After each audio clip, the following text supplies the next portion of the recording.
안녕하십니까. 이번 발표를 진행하는 박사과정 이윤성입니다.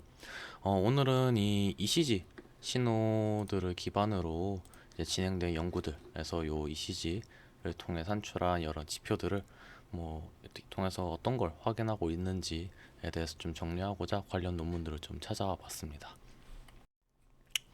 어, 첫 번째 논문 같은 경우에는 어, Annals of Medicine이라는 논문에 실린 저널로 이 해당 저널은 임팩트 팩터 4.4 그리고 Q2에 이제 레이팅되어 있습니다. 이번에 제가 이 CG 관련 논문들을 볼 때 이런 임팩트 팩터보다는 제가 딱 봤을 때 이거 좀 새롭다, 신기하다, 그리고 이렇게도 쓰이는구나 싶은 것 위주로 가져왔으니 저널의 레이팅 같은 경우는 조금 감안을 하고 봐주시면 감사하겠습니다.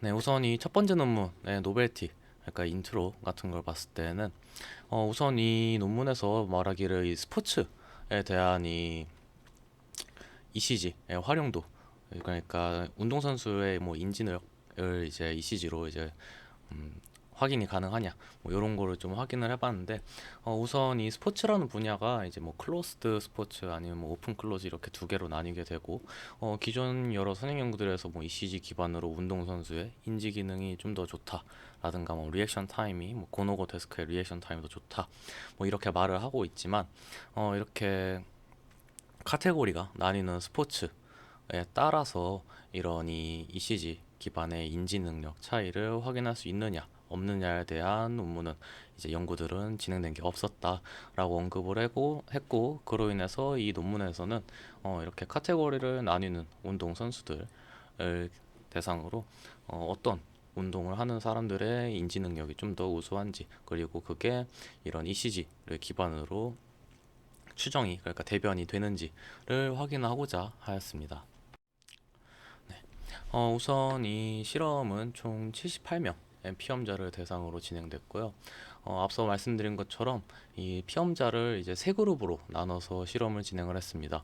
우선 첫 번째 그룹이 이제 오픈 스포츠, 두 번째 그룹이 그런 클로스 스포츠, 그리고 마지막에 이제 세덴터리가 그냥 노멀 클래스, 그러니까 별도의 운동을 하지 않는 6개월 동안 별도의 운동을 하지 않았던 일반적인 사람들을 의미를 하고요.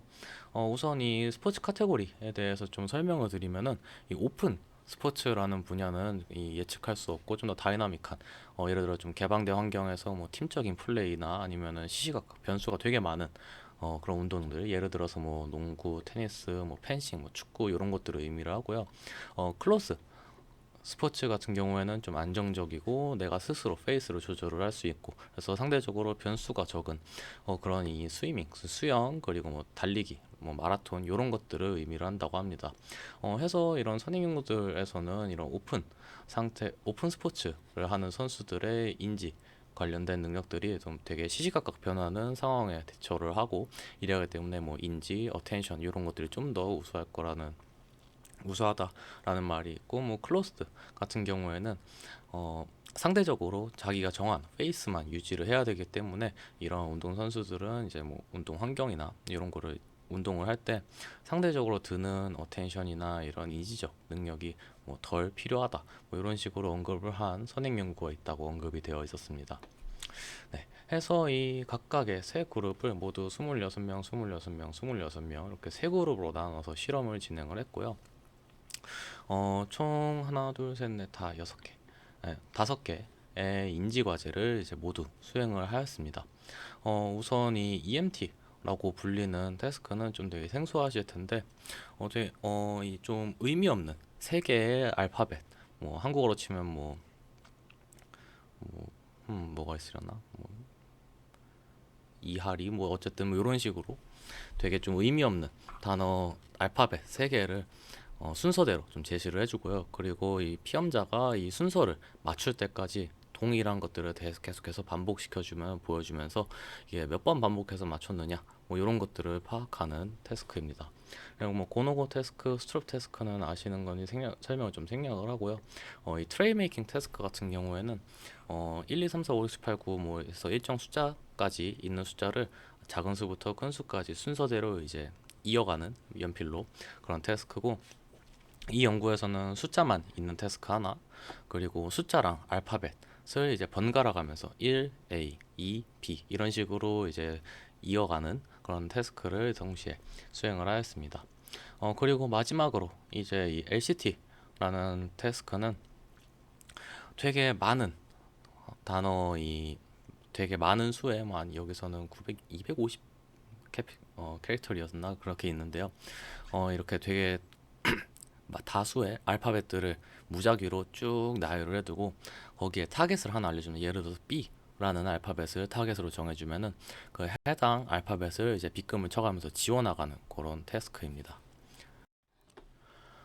우선 심전도 신호 같은 경우에는 이 인지 기능을, 이제 인지 과제들을 수행하면서 찍은 게 아니라 이런 인지 과제들을 모두 다 끝낸 이후에 측정이 되었고요.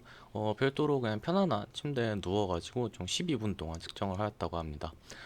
그리고 이렇게 12분 동안 찍은 이 심전도 데이터 중에 어, 잡음이 섞여 있지 않은 300초의 데이터만을 따로 집어와서 이제 분석에 사용을 하였다고 하고요. 아쉬운 점은 이 300초를 연속으로 끊어온 건지 아니면은 드문드문 뭐 10초 간격으로 뭐몇 세그멘트씩 찍어 왔는지 이런 거에 대한 정보는 따로 없어가지고 거기에 대한 정보가 따로 없었기 때문에 그냥 300초, 그러니까 5분 데이터를 어디선가 통으로 상대적으로 아티팩트가 없는 데에서 한 번에 끊어왔다고 생각해 주시면 될 것 같습니다. 그리고 이제 그 측정된 뭐 행동 그리고 ECG 데이터를 기반으로 이제 데이터를 분석했는데요. 리액션 타임 그리고 태스크에 따라서 뭐 accuracy, 뭐 error rate 이렇게 확인하고, 심전도 데이터 같은 경우에는 heart rate라는 걸 한번 이제 심박수, 그리고 이제 SDRR이라는 거랑 RMSSD라는 게 있는데 이 두 지표 모두 이제 흔히 말해서 HRV, Heart Rate Variability라고 불리는 그 지표를 이제 계산하는 방법이 그냥 다를 뿐 같은 거를 의미하고요. 다만 이 SDRR 같은 경우에는 이제 잠깐 서칭을 해본 결과 어, 좀 정기적으로 일상생활 중에 이거를 평가하는데 좀 더 좋고, 그리고 RMSSD 같은 경우에는 좀 더 상대적으로 짧은 시간 동안 측정된 데이터를 기반으로 이런 HRV를 추정하는데 조금 더 유리한 측면이 있는 지표라고 합니다. 그리고 이제 로우 프리퀀시 파워라고 불리는 LF, 그리고 하이 프리퀀시 파워를 불리는 HF, 그리고 요 두 프리퀀시 파워의 비율 이렇게도 봤는데요. 요 논문 같은 경우에는 이제 프리퀀시 파워다 보니까 FFT 그대로 돌려서 나온 디폴트 값, 그리고 이 FFT 결과를 기반으로 노멀라이즈를 해준 요 LF랑 HF 값을 모두 사용을 해서 이런 피험자 그룹에 따른 이런 심전도 지표들의 변화를 확인을 하였습니다. 아래 결과는 이제 각각의 뭐 LCT, 뭐 트레이 메이킹, 그리고 EMT, 고노고, 그리고 스트롭 태스크를 수행하면서 측정된 행동 데이터에 대한 결과를 나타냈고요. 각각 이제 뭐 살짝 상대적으로 하얀색이 뭐 일반인 노멀군, 그리고 빗금이 농구, 그리고 이제 십자로 그어진 게 이제 수영을 한 이제 피험자 그룹을 의미합니다. 해서 결과들을 봤을 때 전반적으로 이 뭐 고노고 태스크랑 이제 스트롭 태스크 관련돼서는 어떠한 통계적으로 유의미한 어떤 행동적인 차이는 확인되지 않았고요. 다만 이 EMT 태스크랑 TMT 그리고 LCT 태스크에 대해서는 별도의 유의미한 차이가 나타났는데, 지금 여기 별 표시만 이렇게 돼 있고 이렇게 따로 어디랑 차이가 나는지 안 나타나는데, 이 별 표시가 의미하는 게 정상인 그룹과 차이가 났다라는 것을 의미합니다. 해서 LCT 태스크의 그 에러 비율 같은 경우에는 이 농구를 하는 사람들이 정상인 대비 훨씬 더 유의미하게 적게 틀렸음을 의미를 하고, 그리고 이 LCT 태스크를 모두 마무리하는 총 시간 같은 경우에는 운동을 했던 사람들이 상대적으로 모두 유의미하게 정상인들, 운동을 하지 않는 그룹 대비 유의미하게 더 빠르게 끝냈음을 확인할 수 있었습니다. 그리고 이제 이 트레이 메이킹 태스크의 뭐 소요 시간 같은 경우에도 운동하지 않은 사람들 대비 하는 사람들이 훨씬 더 유의미하게 더 빠르게 마무리하는 걸 확인을 할 수 있었고요. 이 EMT 태스크 같은 경우에는 이 농구를 하는 사람들의 경우가 이 운동을 하지 않는 사람들 대비 더 적은 수의 이 단어 쌍들을 반복하고서도 이제 모든 순서를 성공적으로 기억했음을 확인을 할 수 있습니다. 그래서 이 결과들을 봤을 때 전반적으로 이런 인지적인 과제를 했을 때 운동을 하지 않는 사람들 대비 운동을 하는 사람들이 이제 성능적으로 인지적으로 좀 더 뛰어난 그 능력을 발휘함을 확인을 할 수 있었으며, 논문에서도 이런 그 결과 같은 경우에는 이런 운동하는 사람들, 운동 선수들을 대상으로 이 인지 관련 실험을 했을 때 이미 잘 확인된, 그러니까 운동을 하지 않는 사람들 대비 운동 선수들의 인지 기능이 더 높다라는 거랑 일치하는 결과라고 언급이 되어 있었습니다. 네, 아래 결과는 앞서 말씀드린 행동 결과가 아니라 이제 심전도 지표 기반의 결과들을 이제 나타내고 있습니다. 심플하게 말씀드리자면은 이제 이 논문에서 되게 다양한 이런 심전도 지표들을 기반으로 이제 그러니까 피험자 그룹들 사이에 통계적 유의성을 검토했지만 어떠한 경우에도 통계적으로 어떤 유의미한 차이는 나타나지 않았다라는 것을 확인을 할 수 있었습니다.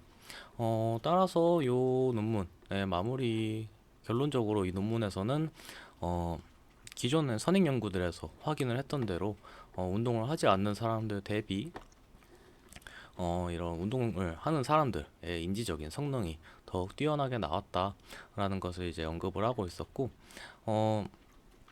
이런 심전도, 그런 이제 인지적인 향상 차이점 같은 거를 심전도로는 이제 확인을 할 수 없었으며, 행동적인 차이에서도 유의미하게 이런 농구, 그러니까 오픈 그리고 클로즈 타입의 스포츠 사이에서 어떤 유의미한 차이는 확인되지 않았기 때문에 추가적인 연구가 필요하다라고 좀 간단하게 언급이 되어 있었습니다.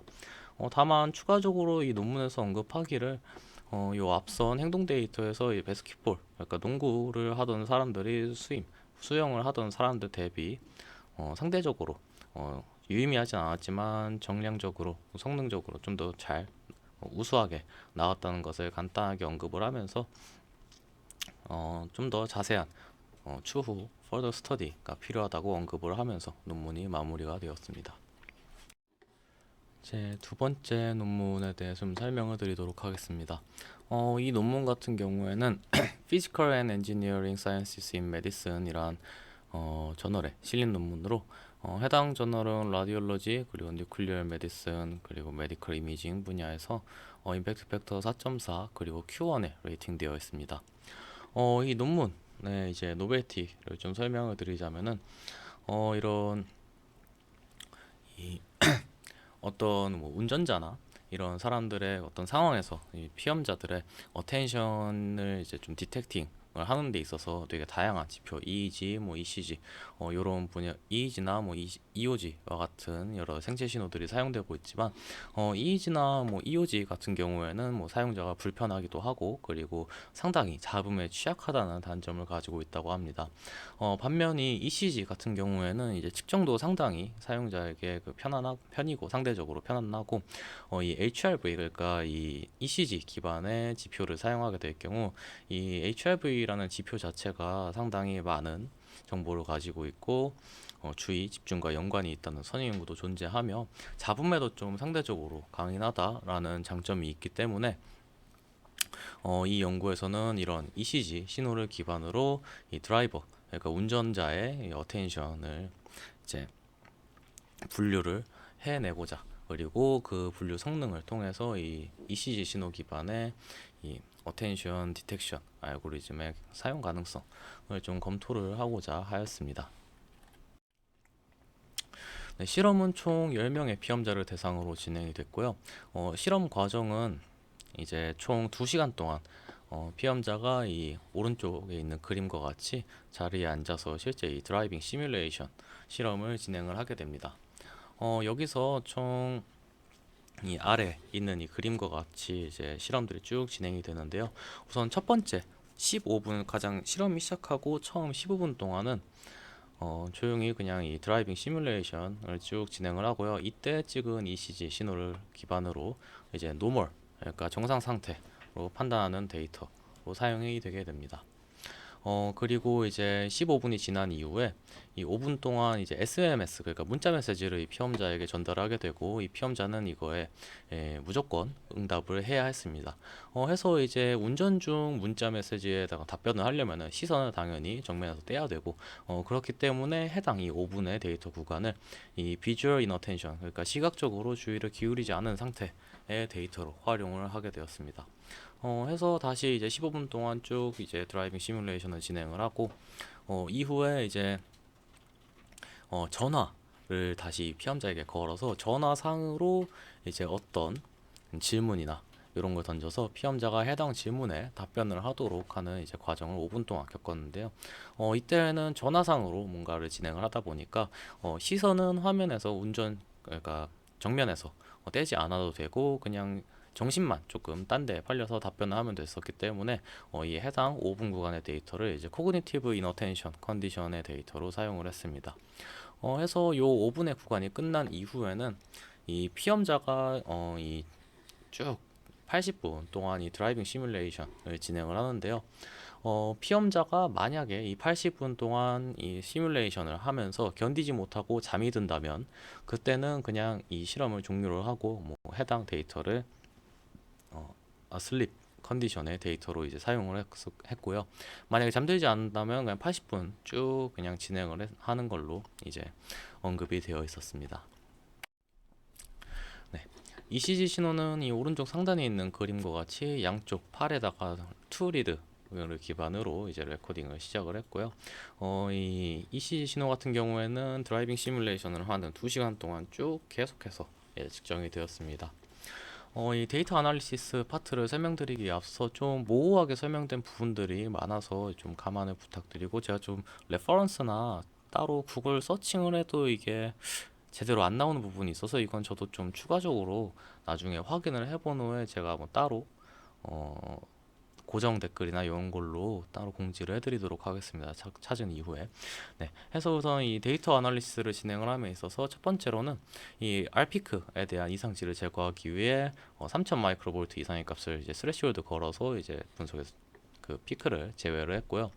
여기가 가장 좀 모호했던 부분인데, 이 잘못된 이 피크, 그러니까 심전도 PQRST파가 아니지만 피크로 나와 있는 이런 피크들을 제거하기 위해서 이 시그널을, 그러니까 ECG 신호를 재구성해주는 알고리즘을 사용을 했다고 나와 있는데, 레퍼런스도 따로 잡혀 있는 게 없고 어떤 알고리즘을 썼는지 뭐 툴박스라든가 이런 정보가 없어서 이거는 제가 관련돼서 좀 더 좀 찾아를 보도록 하겠습니다. 어쨌든 이렇게 이 ECG 신호를 별도의 알고리즘을 통해서 재구성을 해주었고, 알피크를 이제 기울기 기반으로 이제 디텍트를 다 해준다고 합니다.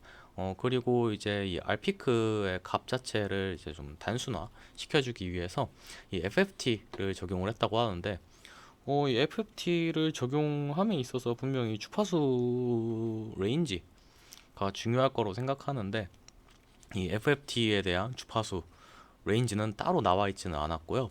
이렇게 FFT를 먼저 진행을 한 이후에 밴드패스 필터를 걸었다고 이제 언급이 되어 있었습니다. 그래서 밴드패스는 0.5에서 49Hz 대역에 대해서 이제 밴드패스 필터링을 적용을 했고요. 해서 이제 이 순서가 안 맞기는 한데, 본문에 언급된 순서상 안 맞기는 한데, 밴드패스 필터를 0.5에서 49까지 걸었다 보니까 이 FFT 또한 이제 동일한 레인지로 하지 않았을까라고 생각을 하고는 있습니다. 네, 해서 이제 전처리가 단계가 다 끝났고요. 이 전처리된 데이터를 기반으로 이제 피처를 이제 뽑아내게 되는데요. 되게 다양한 피처들 그리고 좀을 뽑았고, 그리고 이 피처들이 그렇게 낯설지는 않아서 따로 제가 하나하나 다 설명 안 드리고 오른쪽 표에 이제 따로 제가 그림을 넣어놨습니다. 그래서 뭐 평균, 중앙값, 뭐 표준 편차, 뭐 등등, 뭐 외도, 첨도 이런 것, 분산 이런 것들 다 사용을 일단 뽑아서 놨고요. 그리고 이제 분류를 진행을 함에 있어서 바이너리 분류 그리고 이제 5 클래스 클래시피케이션을 이제 모두 동시에 진행을 했습니다. 이제 바이너리 같은 경우에는 노멀 드라우시니스, 노멀 퍼티그, 뭐 드라우시 퍼티그 이런 식으로 페어와이즈로 다 진행을 했고요. 5 클래스 같은 경우에는 요 아래에 있는 모든 컨디션들을 한 번에 분류를 해내고자 이제 분류 해내고자 한 이제 5 클래스 분류를 또 수행을 해보았습니다. 그리고 이제 이 분류를 진행하는 데 있어서 사용된 알고리즘은 이제 SVM, KNN 그리고 앙상블 모델이라는 걸 사용을 했는데요. 양상블 모델 뭐 SVM, KNN은 모두 다 아시겠지만 이 양상블 모델 같은 경우에는 좀 생소했는데 어, 따로 정말 자세한 설명은 없었고 어, 양상불 모델을 설명하는 데 있어서 뭐 인코딩 구간에서는 요거 차원을 축소해서 뭐 바이너리 분류되는 것처럼 하고 디코딩 구간에서는 다시 차원을 늘려서 5클래스 멀티 클래스 이 분류를 하는 것처럼 이제 작동을 한다라는 언급만 있을 뿐 이게 뭐 어떤 분류 뭐 LDA 기반인지 뭐 아니면은 뭐 오토인코더 기반인지 이런 거에 대한 정보는 따로 없었습니다. 우선 이 분류기별 분류 성능들을 이제 말씀드리기 앞서 이 논문에서 이제 추출한 익스트랙한 피처들의 수가 워낙 많다 보니까 이 PCA를 기반으로 통계적으로 유의미한 이 차이가 있었던 피처들만은 따로 이렇게 볼드 표시를 해두고 이 피처들만은 사용을 해서 이제 분류 성능을 이제 뽑아냈다고 합니다. 해서 이제 오른쪽에 있는 테이블 4라는 이 표가 이 바이너리 클래시피케이션에 대한 분류 성능인데요. 보시면은 바이너리가 노멀과 드라우스니스, 노멀 퍼티그, 노멀 비주얼 이너텐션, 노멀 코그니티브 이너텐션 이렇게 4개 케이스에 대한 분류 성능을 이제 확인을 하였습니다. 분류 결과 이 SVM, KNN 그리고 앙상블 모두 상대적으로 80% 이상 그리고 일부 모델들에서는 이제 뭐 90%, 95% 이상의 분류 성능이 나타난 것을 확인을 할 수 있었고요. 그리고 이 아래에 있는 경우 같은 게 이제 5 클래스에 대한 분류 성능을 나타냅니다. 해서 이제 이 5 클래스에 대한 분류 성능을 봤을 때 SVM, KNN, 양상불 이 모델 중 이 양상불 성능이 58%로 상대적으로 좀 낮은 분류 성능을 보이고 있기는 하지만 이 세 개 모델 중에서는 그래도 가장 우수한 분류 성능이 나타남을 확인을 할 수 있었습니다. 해서 이 논문에서는 이 앙상블 모델이 ECG 기반 이 사용자의 상태를 디텍트 하는데 가장 우수하다라고 말을 하고 있는데요. 제가 제 기준으로 봤을 때는 이게 근거가 좀 부족하다고 하는데 이 논문에서는 지금 아래에 있는 그림이 이 피처별 그리고 이제 바이너리 분류 그리고 이제 5 클래스 분류별 이제 최고로 좋은 성능이 나온 것들을 피처랑 이제 분류기에 대한 개별 성능인데요. 이 논문에서 앙상블 모델이 가장 좋다고 말을 하는 근거를 요 표에서 를 기반으로 말을 하고 있어서 좀 따로 제가 들고 와봤습니다. 그래서 보시는 바와 같이 뭐 노멀, 그리고 드라우신스는 전반적으로 다 100% 이렇게 나오고 있고, 그리고 이제 노멀, 파티그 분류에서는 이제 앙상블이 가장 좋고, 그리고 노멀, 코그니티브 이너텐션 같은 경우에는 KNN과 앙상블이 가장 좋았고, 노멀 비주얼 이너텐션 같은 경우에도 앙상블이 가장 좋은 것을 확인을 할 수 있었습니다. 그리고 이 5 클래스 분류를 진행함에 있어서도 이 미니멈 최소값이라는 것을 사용을 했을 때 이 평균 분류 성능이 앙상블 모델이 가장 좋은 것을 확인을 할 수 있었고요. 해서 이 논문에서 말하기를 이렇게 이 개별 피처별 분류 성능들을 쭉 봤을 때 다른 모델들 대비 앙상블에서 가장 높은 분류 성능이 나타나는 것들을 확인을 할 수 있었고 특히 이 5 클래스 분류 같은 경우에는 이 평균으로 봐도 앙상블 모델이 다른 모델 대비 성능이 가장 우수했다. 그렇기 때문에 이 ECG 기반의 뭐 파티그, 뭐 이너텐션 뭐 이런 것들을 이제 분류를 하는 거에는 이제 앙상블 모델이 가장 자기들이 좋을 것 같다라고 이제 언급을 하고 있었습니다.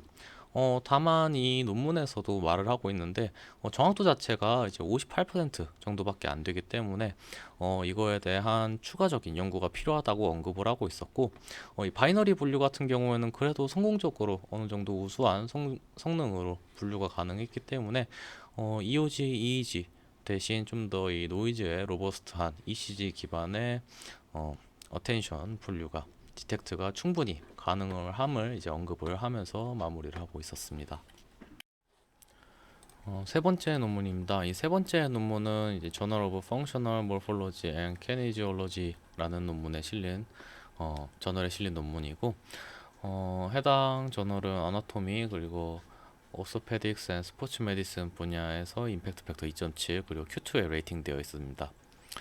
이 논문의 노벨티를 좀 간략히 말씀드리자면은, 이 기존의 여러 순회 연구들에서 이 ECG 신호를 기반으로 이 인지 과제를 수행을 했을 때 이 퍼포먼스와의 상관관계라든가, 그리고 이 인지 과제를 수행하면서 나타나는 어떤 그 교감신경 혹은 부교감신경의 변화를 이제 ECG 신호들을 기반으로 이제 확인을 하였는데, 아직까지 그 어떠한 논문에서도 요 NIH 코그니티브 태스크라고 하는 이 미국의 이 국립보건국에서 이제 발행을 한 검증 같은 걸 해준 이 정규 테스트를 기반으로 이제 ECG가 실질적으로 인지 과제 수행 중에 변화하는지 안 하는지를 확인을 한 연구가 아직 진행된 바가 없다고 확인이 되었기 때문에, 이 논문에서는 이 NIH Cognitive Task라는 태스크를 수행을 하면서 측정한 ECG 데이터들로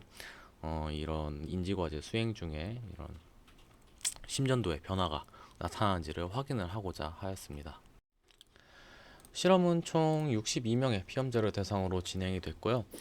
이 앞서 말씀드린 이 NIH 코그니티브 테스트에서 이제 속하는 총 이제 네 가지 인지 과제들을 수행을 하였습니다.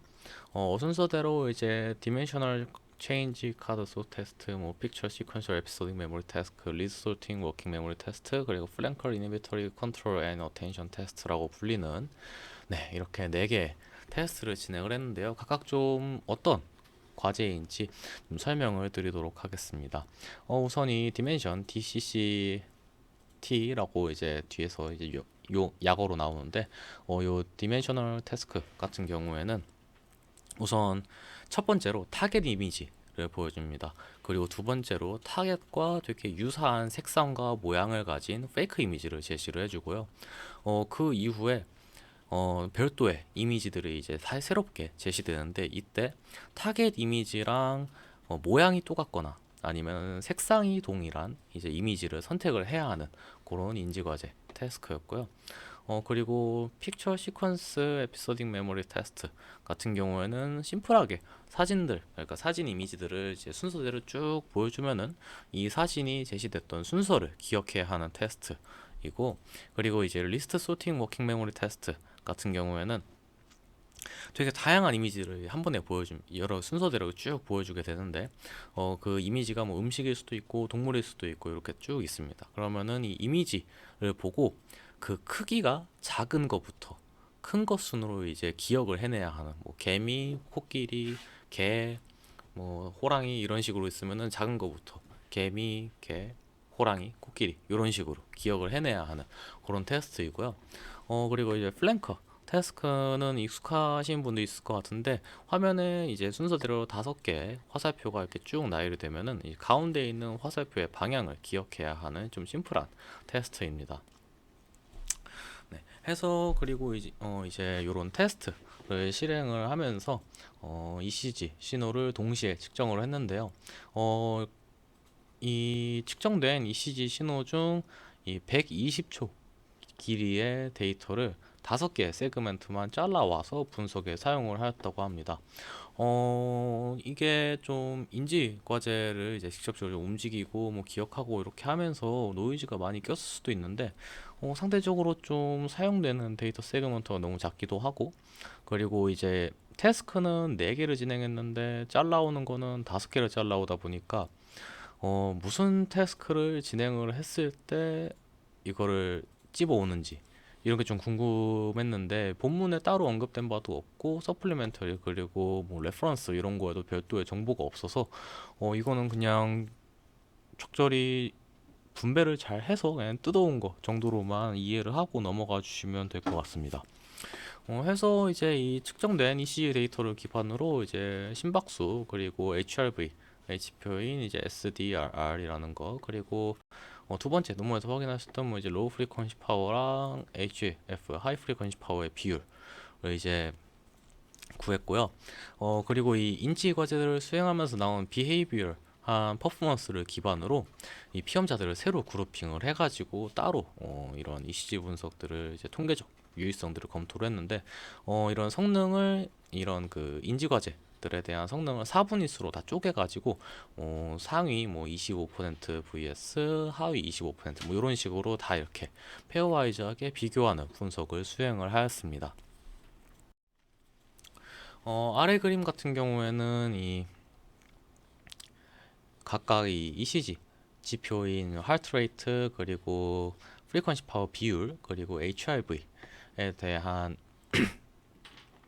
결과인데요. 여기에서는 별도로 태스크를 나누지 않고 모든 태스크를 다 수행했을 때에 대한 이제 평균 지표들을 나타내고 있습니다. 해서 이 결과를 봤을 때 이제 하트 레이트 그리고 이제 프리퀀시 파워의 비율이 베이스라인 대비 태스크를 수행을 하고 있을 때 통계적으로 유의미하게 향상됨을 확인을 할 수 있었습니다.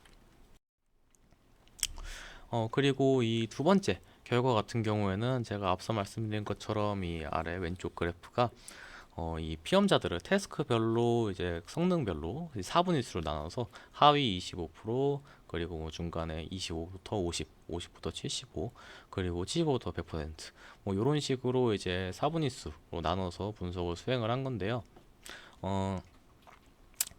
이 픽처 시퀀스 메모리 태스크 같은 경우에는 별도의 유의미한 차이도 없었고, 그리고 리스트 소팅 태스크에서도 별도의 유의미한 차이는 없었습니다.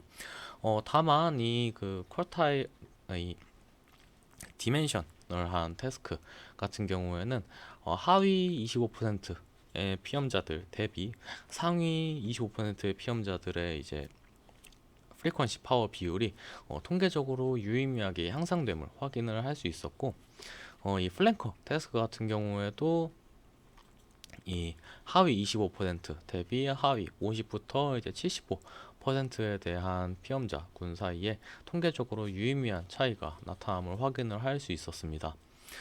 이 프리퀀시 파워 비율 외에 이 SDNN, SDRR 그리고 뭐 하트레이트에 대한 결과도 있었는데요. 요 두 지표에 대해서는 별도의 유의미한 차이가 하나도 나타나지 않았기 때문에 제가 별도로 따로 그림을 붙이지는 않았습니다. 그리고 이제 이 오른쪽 그림 같은 경우에는 코릴레이션 결과를 나타냅니다. 그래서 이 위에 있는 표가 이제 이 각 지표들 그리고 태스크들의 퍼포먼스 사이의 코릴레이션을 나타내는데요. 이 하트레이트 그리고 이제 프리퀀시 파워의 비율 같은 경우에는 특히 이 DCCS 그러니까 디멘셔널 태스크에 대해서 0.9라는 굉장히 높은 양의 상관관계가 가지고 있음을 확인할 수 있었고, 특히 이 로우 프리퀀시랑 하이 프리퀀시의 비율 같은 경우에는 이 플랭커 태스크에 대해서도 0.7로 이제 상당히 강한 양의 상관관계가 있음을 확인할 수 있었습니다. 이것은 이제 이 프랭크 그리고 DCCS 태스크에 대한 성능이 증가를 하게 된다면은 이 프리퀀시 파워 이런 심전도 지표 또한 그 값이 증가한다라는 것을 의미를 하고요. 그러다 보니까 이 심전도 지표들로 이런 인지 기능들의 성능을 어느 정도 예측하고 그리고 이런 성능들을 대변을 할 수 있다라는 것을 의미합니다. 이 아래에 있는 표 같은 경우는 이 앞서 이 코릴레이션 결과에서 어느 상관관계가 있는 것이 확인됐기 때문에 이 DCCS 태스크 그리고 플랭커 태스크에 대해서 별도의 리그레이션 모델을 기반으로 성능 예측이 되는지 안 되는지를 이제 확인을 한 결과인데요. 이 결과로 봤을 때에는 이제 뭐 SDNN 그리고 프리퀀시 비율 뭐 이런 걸 봤을 때 이 대변 그러니까 예측률 정도가 뭐 13%에서 뭐 6% 그리고 7% 정도로 상대적으로 좀 낮게 나타나는 것을 확인을 할 수 있었습니다. 다만 본문에서 써여 있는 그 문장의 이 뉘앙스 자체가 뭐 약간 13%나 뭐 대변을 하는 것을 확인할 수 있었다라든가 약간 이런 뉘앙스로 써져 있었기는 한데요. 제가 리그레이션을 많이 보진 못했지만 이 13이라는 숫자 그리고 뭐 16이라는 숫자들이 이 그렇게 큰 값은 아닐 거라고 생각을 해서 이 리그레이션 모델을 기반으로 이런 그 심전도 지표를 통해 이런 성능들을 예측하는 것은 성능적으로는 그렇게 뛰어나지는 않다라는 것 정도로 이해해 주면 될 것 같습니다. 해서 이 논문 같은 경우에는 이 NIH 코그니티브 테스트를 통해서 이런 심전도의 변화가 실질적으로 일어나는지를 확인을 했을 때 실제로 이런 일부, 그러니까 과반수 50%의 태스크에서 실질적인 심전도의 변화가 나타났으며, 이런 심전도의 변화가 이런 인지기능의 성능과도 강한 상관관계가 있기 때문에 어, 인지기능의 변화 그리고 정도랑 이 심전도의 변화가 연관이 있다, 대변이 가능하다라고 이제 마무리를 하고 있었습니다. 네, 그러면은 이제 발표를 마무리하기에 앞서 제가 이 논문들을 보면서 좀 아쉬웠던 점 그리고 좋았던 점을 정리해서 좀 말씀을 드리도록 하겠습니다. 우선 첫 번째 논문 같은 경우에는 제가 좀 흥미로운 발견을 한 것 같은데요. 이 논문에서 사용한 이 EMT 태스크라는 게 뭔지 조사를 하다가 실제 이 태스크 수행 영상을 보았는데요. 이제 생각보다 난이도도 상당한 편이고, 그리고 이 메모리 성능을 평가하는데 이 태스크의 구성이나 시퀀스 자체가 상당히 적합해 보이는 태스크였습니다. 그러다 보니까 제가 요즘 뭐 LG랑 함께 어텐션이라든가 뭐 이런 과제를 해서 그런지 모르겠는데 이 추후 연구실에서 이 메모리와 관련된 이 연구를 진행을 하고 관련된 태스크를 서칭을 해야 한다면은 이 EMT 태스크라는 거를 사용을 해보는 것을 이제 충분히 고려해 볼 만큼 좀 괜찮은 태스크라는 생각이 들었습니다. 이 태스크가 상당히 심플하게 진행이 되기도 하고요.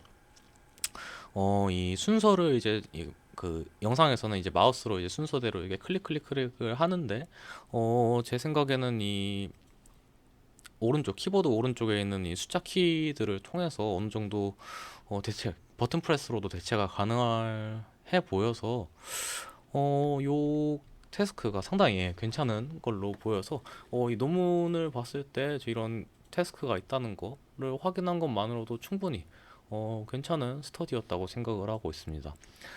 그리고 이제 두 번째 논문 같은 경우는 좀 아쉬운 점이 있었는데요. 저희가 이제 심전도 분석을 진행을 하게 되면서 느꼈던 게 어떻게 보면은 이 심전도를 기반으로 분석을 진행을 하는 게 뇌파 기반의 분석보다 훨씬 더 까다롭고 어렵다는 점을 좀 겪게 됐는데, 우선 이 RP크를 찾아내는 과정 자체가 이제 상당히 까다롭고 뭐 사용자마다 그 피험자마다 아니면 태스크마다 이 함수의 옵션을 변경을 해준다거나 뭐 이런 식으로 좀 되게 까다로운, 피험자 바이 피험자 뭐 건 바이 건으로 다 데이터의 특성을 확인을 해야 된다는 등 이런 이제 정말 힘든 점이 많은데 이 해당 논문에서 사용했던 이 알고리즘, 뭐 앞서 말씀드렸던 뭐 재구성, 시그널 리컨스트럭션 알고리즘이라든가 요런 방법들에 대해 좀 자세한 정보가 없다는 점이 정말 좀 크게 아쉬웠습니다.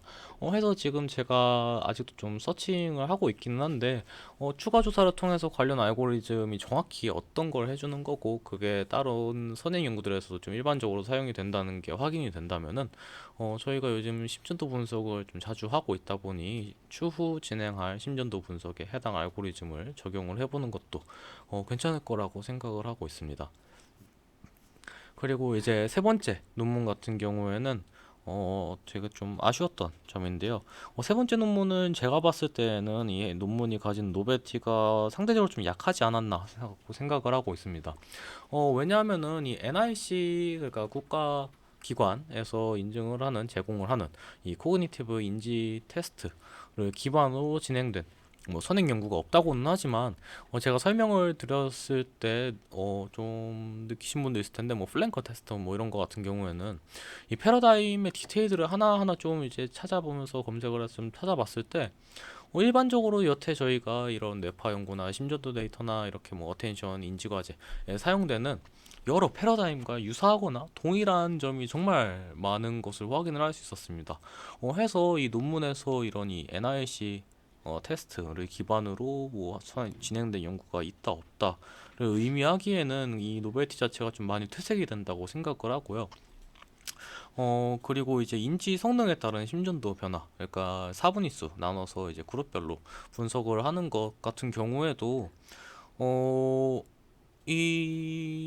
이것만으로는 실질적으로 이 인지 과제 뭐 행동 결과랑 같이 엮어서 보는 연구들에서 이런 성능을 따로 나눠서 잘하는 사람, 못하는 사람, 그리고 뭐 설문조사를 기반으로 나눠서 하기도 하고 이렇게 좀 되게 흔하게 사용되는 방법이다 보니까 이것만으로는 이 논문의 노벨티가 상대적으로 좀 약하지 않았나라고 좀 생각을 하고 있습니다. 그렇다 보니까 네, 저도 이제 요 심전도 관련된 분석을 진행을 하고 언젠가 논문 작업을 할 텐데, 이 논문을 보면서 좀 컨셉을 좀 그럴싸하게, 좀 더 깔끔하게 잡아야 될 필요성이 있지 않나라고 좀 생각을 하게 됐습니다. 네, 이것으로 발표를 마치도록 하겠습니다. 감사합니다.